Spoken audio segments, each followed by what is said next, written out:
Welcome to another exciting episode of the NIDS View, a weekly show of the National Institute for Deterrence Studies, where we are advancing peace, promoting stability, and helping you to think deterrence. Each week, we will discuss and analyze a recent topic and provide insight to how it affects our national deterrence. The view of the hosts and guests are their own. We hope you enjoy the show. Welcome back to another great episode of the NIDS View, a podcast of the National Institute for Deterrence Studies. Today it's just Curtis McGiffin and myself, Adam Lowther. Jim is of course on assignment, and so it's the two of us, which is, it's equally great, even though we're missing, one of the legs of the triad, I guess, the NIDS triad. So it's good to see you, Curtis. It's good to see you, Adam. That's a great way to describe us, the NIDS triad. I find that interesting. Yeah. Well, let's just see if, you and I can balance the podcast on two legs without Jim here. So we'll see if we can make that work. There was would that make us, maybe we're on stilts now instead of, a stool. Well, we'll just keep moving, and that ways we never fall over. I guess there you maybe go. That's the way it'll work.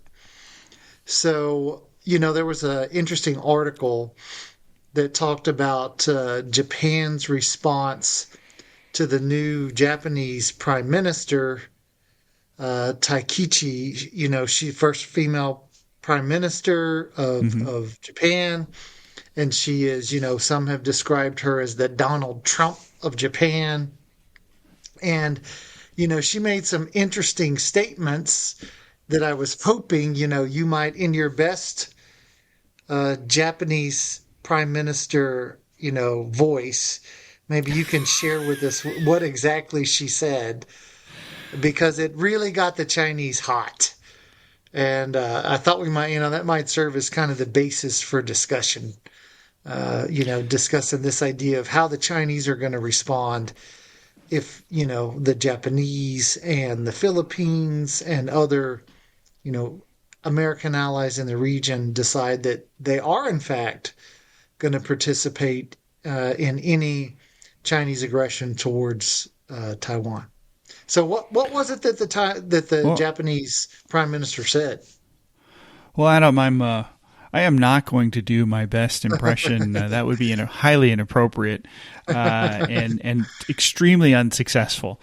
But to your point, yes, the new Prime Minister of Japan recently was sort of had her meet and greet with President Trump. They seemed to really hit it off. If you watched any of that video earlier, I guess in late October, when all the ASEAN meetings were going on and so forth, and Prime Minister Sanai Takaichi, interesting person, by the way. Anybody who is a former heavy metal drummer is interesting to me. But she apparently is a mentoree of the late Shinzo Abe, who also had a close relationship with President Trump in his first term, and was generally regarded as a bit of a Japanese, nationalistic sort of fervor, interested in making Japan great again, so to speak, and these sorts of things. And I think she's of a similar mindset. On November 11th of 2025, it was reported that she was speaking in Parliament, I guess the Friday prior to the 11th of November, but basically stating that that Japan would likely consider Chinese warfighting in and around Taiwan as being, quote, a survival threatening situation, unquote, which is a legal term that allows Japan's premiers to deploy the country's self-defense forces. And so she gave an example basically saying that any attempt to bring Taiwan completely under the control of Beijing using battleships and military force could constitute such a situation. And of course, this drew the ire of Chinese officials. I guess there was whoever was the Chinese consulate general in one of the cities in Japan, basically tweeted something that was, something that was quite nasty. That was nasty enough that the Japanese government demanded its retraction. I think he said this was the in a post on X. They noted this ambassador, if you will, or consul general from China. Last name was Zui, I guess XUE. I'm sorry. That it threatened basically that they would have to reply by the ugly neck, a very discomforting statement that the Japanese government protested, and it was since deleted. But this has become a bit of a diplomatic tit for tat, I think, since then. But I think what this highlights is that Japan not only has interest in maintaining the status quo within the region. Obviously, any status quo power would want to maintain status quo situations. But Japan also sort of made this statement acknowledging that America is an ally, and that if an ally is at war in their region, they're probably going to have to get engaged to support their ally. Yeah. This is an interesting entanglement on the part of the Japanese, right? By having a relationship with America, they could be drawn into war, which is normally the other way around. We're normally drawn into war because of our relationships with other countries. So I think this is fascinating. I think it is very, very interesting that Japan, at least the new government, is really moving from an ambiguity sort of scenario or an ambiguous statement of the past, and moving more towards a clarity of this situation by actually saying, if our ally is going to get engaged in a war in our region, we're going to have to get engaged and involved in that. It's inevitable, and we better be prepared for it. And I think that it was a very interesting issue. And given the history between Japan and China, any statement that has any aggressive tone to it towards China is going to be summarily rejected in some by the Chinese themselves. They are just not interested in that. And I would argue that Japan may have as much claim on Taiwan as China claims that it has. You know more about that history than I do. But that's basically sort of what happened. And I think what's interesting here as we delve into this for the podcast is to sort of look at this and how the situation is evolving, and now and to the point now where the Japanese are getting much more engaged. Yeah, it's interesting because China has, if you think about it from the perspective of Japan, the Ryukyu Islands, Taiwan is technically a part of that island chain. It was at one point its own kingdom. Mm-hmm. And, eventually the Chinese sort of the Japanese moved down that island chain from the Japanese main islands and conquered it. And then they ultimately, long before the Chinese were really interested in any way whatsoever in Taiwan, the Japanese were involved in Taiwan. And this is one of sort of the interesting things about Taiwanese history, is that, Taiwan was historically not considered part of China. The Qing dynasty always essentially excluded Taiwan as part of China. They said, that it was full of, pirates, and, the Europeans were there and ran the island. They ran the coast of the island. It was principally, you had an Aboriginal people that were on the interior of the island. And then eventually when Europeans, they were there, but they kind of got kicked out by the Hakka, and the Hakka were an ethnic group that the Han Chinese basically drove south from northern China and then kind of drove them out. And so you'll see that in Malaysia and other places, there's a lot of ethnic Hakka that are there. And so, there's this famous sort of pirate king in the 16th century who was half Japanese and half Hakka. And he sort of took over the island, and he and his descendants for a period of time ran it. And then ultimately the Japanese gained influence. And it really wasn't honestly till the Japanese took over control that you had development of what we might think of as sort of modern civilization on the island. And then, let's jump to 45, they lose the war. And then Taiwan, is really just kind of an island again, sort of doing its thing. And then when, Chiang Kai shek gets defeated in 1949 in the Chinese Civil War, they flee to Taiwan. And what's interesting is for the first time in Taiwan's history, it had a large population of Han Chinese people. It had never had a large population of Han Chinese. And its culture and language and all that were different.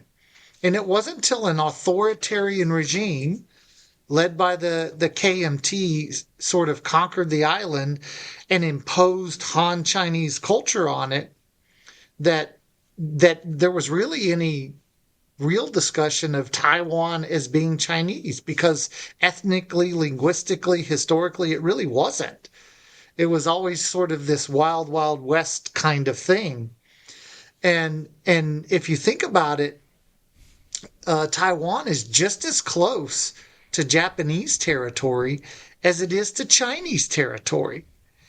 So this is one of the things I don't think a lot of people kind of realize is that, Yonaguni Island, which is sort of the westernmost island in the Ryukyu chain, which the Ryukyus are, that's primarily owned by the Japanese, and it's a disputed island chain. But the Ryukyus are, they're 100 kilometers. They're like 60 miles. That's technically closer to Japan than to China. And so when the Chinese talk about taking Taiwan by force, if you're the Japanese, you're thinking, hey, wait a second. So the Chinese not only claim Taiwan, which is part of the Ryukyu Islands, but they claim there's, a lot of islands in dispute with us. And oh, by the way, around Yonaguni and these other islands that have Japanese citizens, they're patrolling and they're acting aggressively. And the Japanese have plans to relocate up to 100,000 of their citizens off those islands near Taiwan back closer to the Japanese main islands. And the Chinese are saying, no, these are our islands, the Diaoyu Islands, the Senkakus, those are our islands. And so if you're Japan, are you saying, oh, no, don't worry about China. They're just interested in Taiwan. Or are you going to say, well, Taiwan might be the start, but when China's going to go to war, it's not going to stop with Taiwan. And I think that's probably one of the things and we don't know this for certain, right? I mean, there's a lot of debate. Some people will say, you're dead wrong, Adam. You're overstating it, but we don't know. And this is part of why, it's important for the Japanese to sort of deter the Chinese by demonstrating we will fight. And I don't think people may understand that sort of that relationship between Taiwan and Japan and the islands that are just off, 60 miles off the coast. There's a much closer tie for Japan here than people really realize. Mm-hmm. Yeah, I think just to add to your really excellent history review there, is that Japan basically won the island of Formosa in 1898 at the end of the Japanese-China War, and occupied it until 1945, and it was part of the Japanese Empire, whereas Taiwan or Formosa has never been part of the People's Republic of China. And in those sorts of methodology, those government, sort of thought patterns and organizations. So it is interesting, and you're absolutely right. The claim on Japanese territory, the Shikoku Islands, for example, has been an issue for a long time. The UN grants Japan administrative control. And, of course, China refutes all of that. Why? Well, because China rejects the rules-based international order as defined by the West anyway. And so it just doesn't matter. And if they view it's theirs, they're going to begin sort of their long death by a thousand paper cuts sort of methods of sort of taking these islands. They just do it very slowly. Wear you down until you realize, it's just cheaper to let them have it than it would be to continue this fight. I think that's really the ultimate goal here. I mean, it's classic Sun Tzu, right? Winning your battles without ever fighting.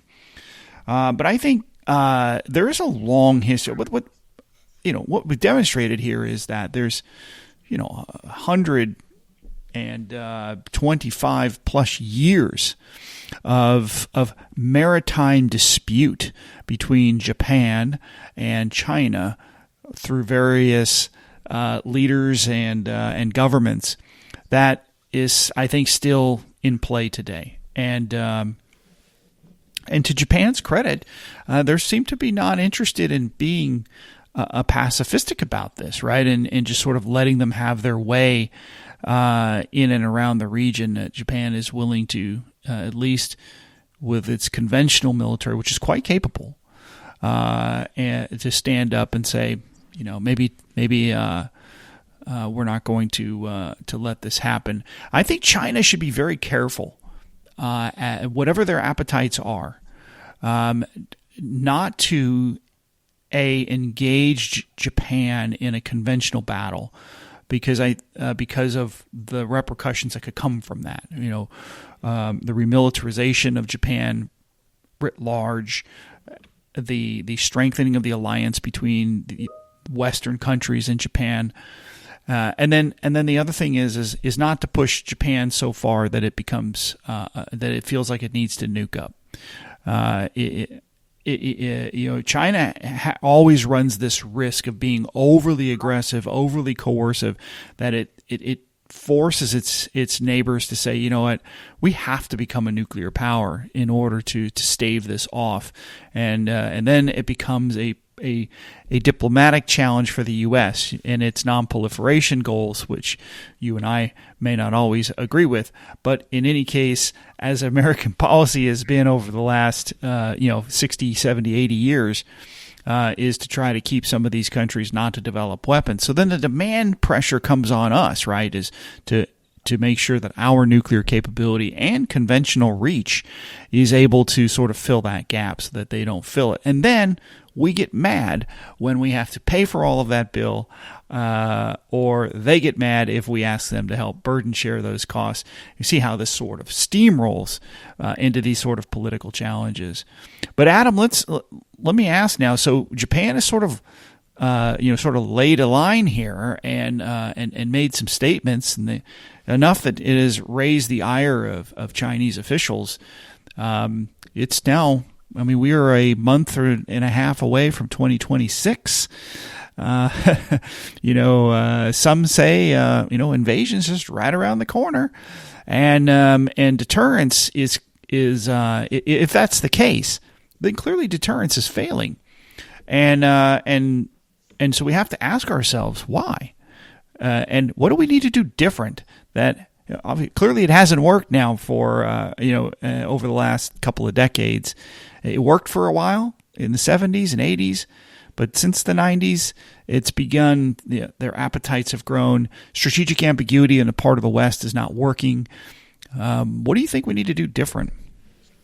It's an interesting question because I do another podcast, Nuclecast, and on that podcast, I had one of the sort of a young Taiwanese scholar who sort of has his finger on the pulse of Taiwan, and sort of contrary to what I thought, his view was that The Taiwanese don't feel a real sense of urgency to, really dump a lot of their resources into their defense. Yeah, that's They clear. don't feel threats imminent. They think that this is still something.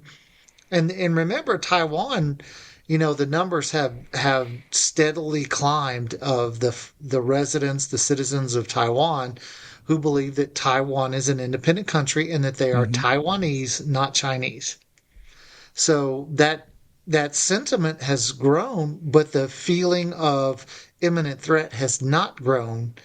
And so, if the Taiwanese, I think this is sort of one of the big things that is important is that the United States and Japan and others, they want, they want Taiwan to feel that same sense. I did a war game in Hawaii over the summer, and we brought in the Koreans, the Japanese, and the Australians, and we, the view of these, U.S. allies and the U.S. delegation was Taiwan has to want to defend itself, and they need to Hmm. demonstrate a willingness. And so, whether Taiwan folds or whether they fight, that's going to have a pretty significant impact. And people are watching what arms are the Taiwanese buying? How much are they investing in their own defense? And is their defense spending climbs to, 3%, people are climbs to 3%. People are saying, Right. well, geez, how serious are they about defending their own country? So it's in some respects, Taiwan is sending mixed messages where the data says we're Taiwanese, we're not Chinese. But then the defense spending says, it's not that big of a deal. And so I'm not quite sure because they could be a porcupine. They could, one thing I've thought is that Taiwan, South Korea, and Ukraine should, build an illicit nuclear weapons program somewhere in Ukraine that's not being watched particularly carefully. And then they need to develop nuclear weapons. And then all three countries at the same time need to come out and say, we have nuclear weapons and we'll defend our country.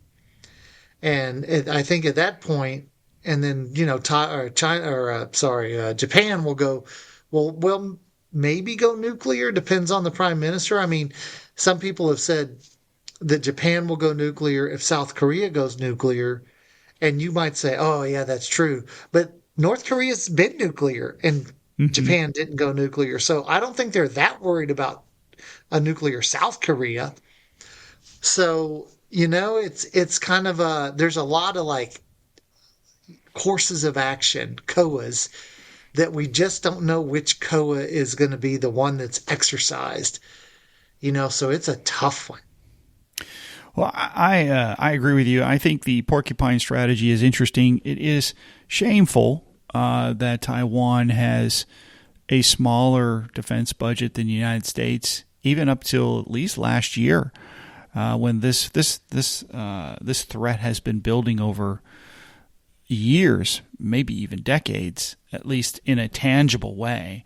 And so you're absolutely correct, and this kind of goes to one of my personal philosophies, Adam, which is that when it comes to U.S. diplomacy and U.S.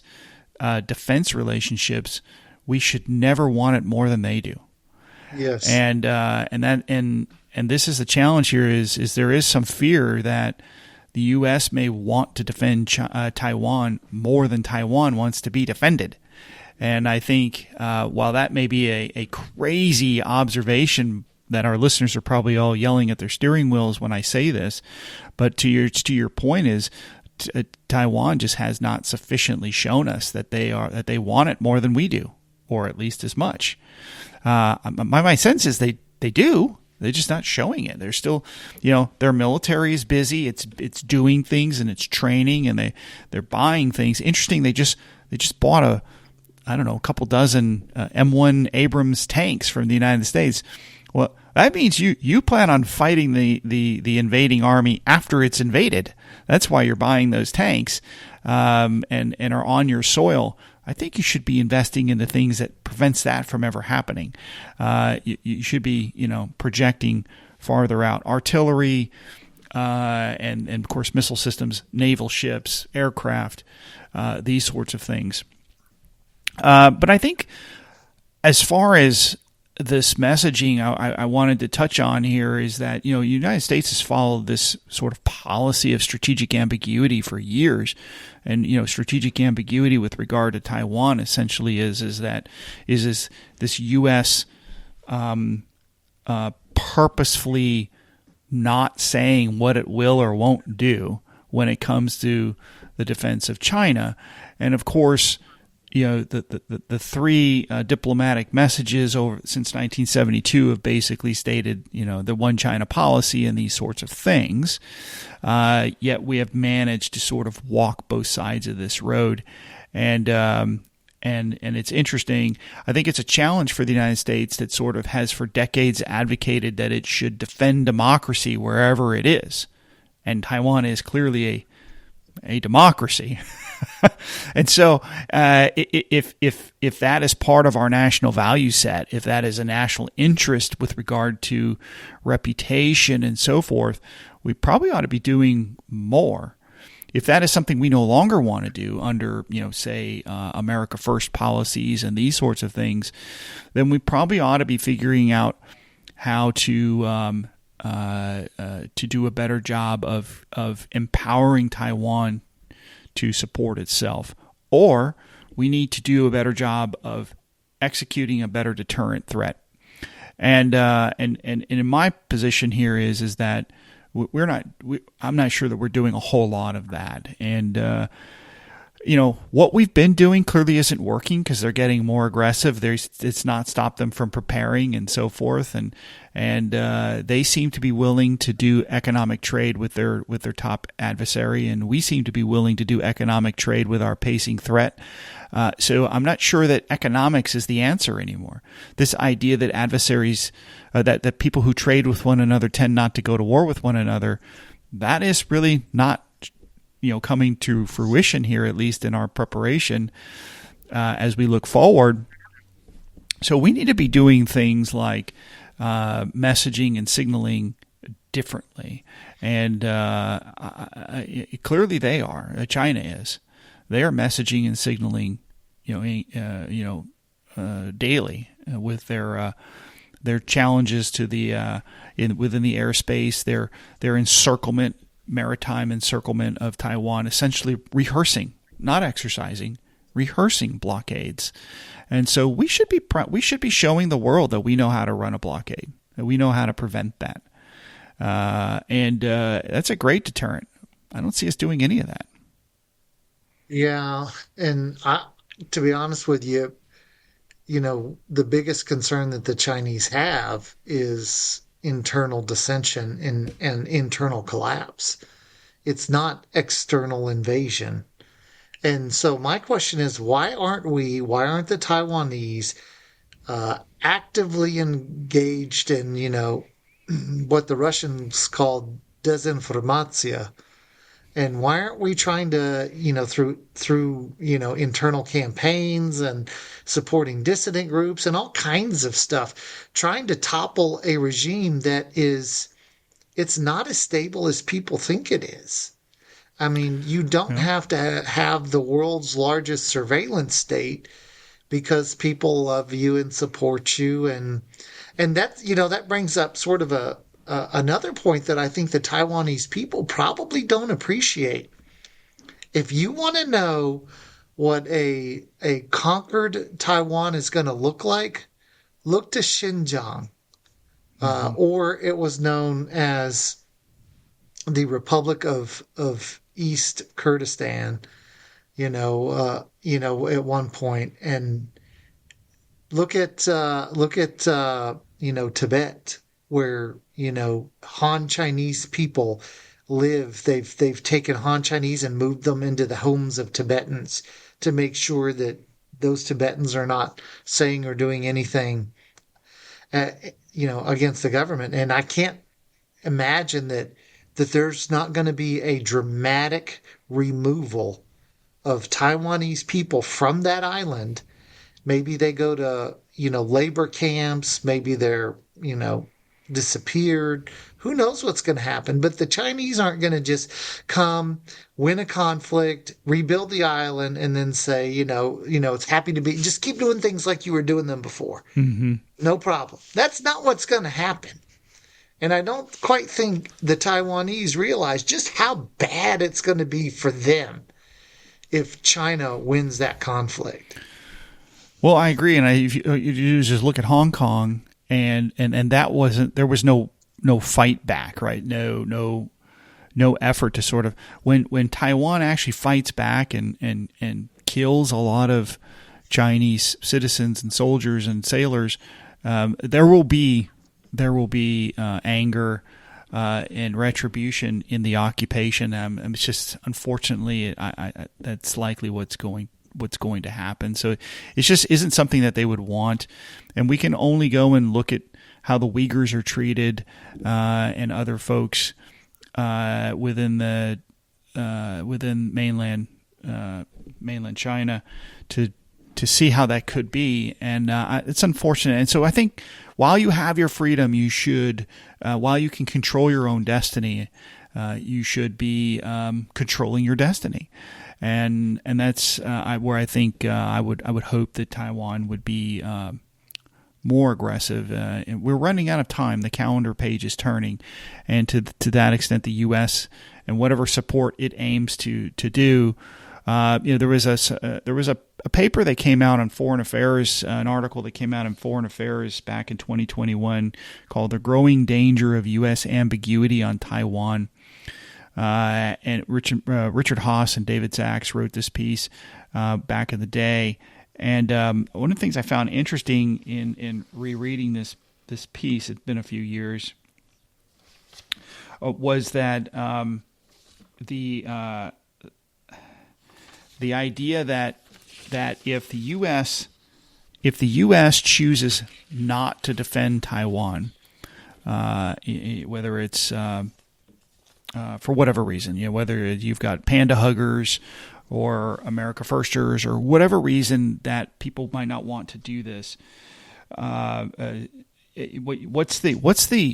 happens? What's the repercussions, right? The obviously the loss of a democracy, I think the 9th largest trading partner with the U.S.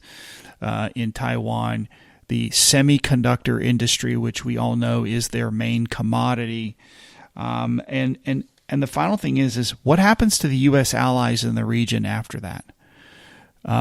Do we lose credibility in their eyes? Do they begin to arm up? Do they pacify and work with China and we lose them too? Do they become nuclear powers and proliferate in order to ensure their own security, that what happens to Taiwan doesn't happen to them next? These are all scenarios that to most Americans are all bad.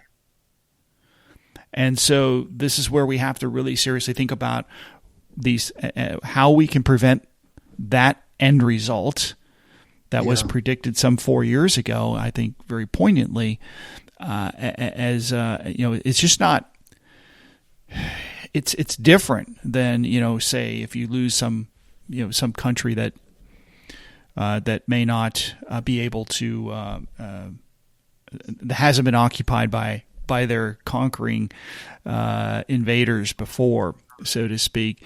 Now, many people will tell us the story, Adam, that, well, Taiwan is just geographically, it's not, you can't really invade it. It's, it's got these high cliffs and it doesn't have really any really well beaches. And of course, China's working around that, right? They're building these giant bridges and these methodologies of being able to invade forces, move forces onto this island, despite not having, landable beaches or those sorts of things that wouldn't already be highly mined and so forth. It really is a war of attrition. And then in the piece that we read today, Adam, is this idea that does the war become protracted? Even if we beat the Chinese in the initial invasion, we push them back, will they just accept that defeat? And to your point, the internal turmoil that would come within the Chinese Communist Party after that defeat? Or would they continue to press the attack using the war as a way to nationalize and secure their own domestic challenges to their leadership? If I lose, the peasants will hang me, but if I keep fighting, the peasants will fight, and they'll point their guns away from me, that sort of thing. And so the idea that we could look at, even if we win the initial, we prevent the initial invasion, we stop them, however you want to, and we don't lose a lot of ships and Americans and Japanese and others who might be caught up in this battle. What then? What does the protracted war look like after that? And this is where I think this goes to why the Chinese have invested so much in building this nuclear arsenal that they've been doing over these last few years.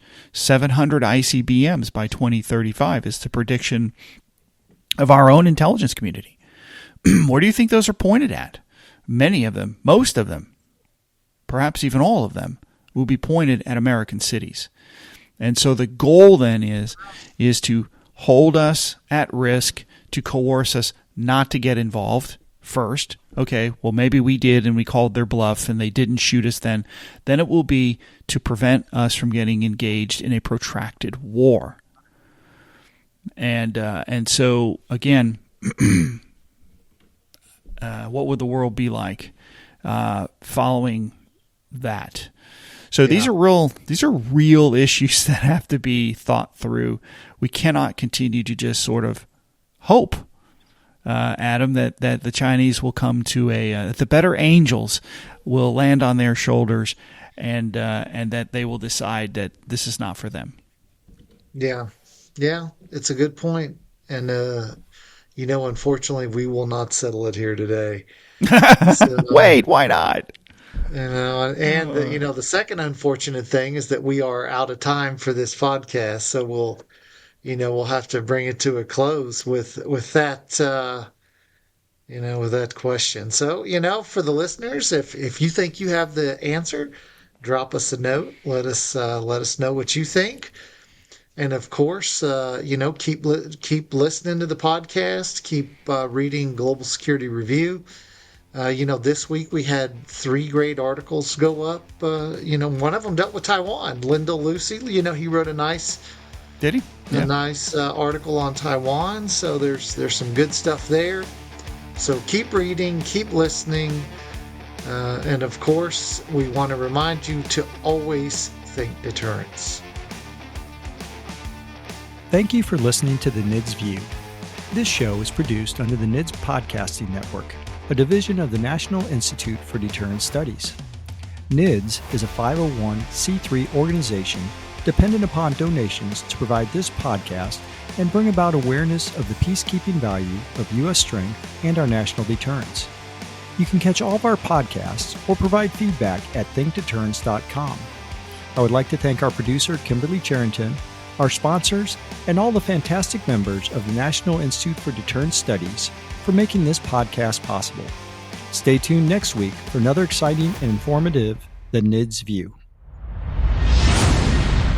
The NIDS Podcasting Network.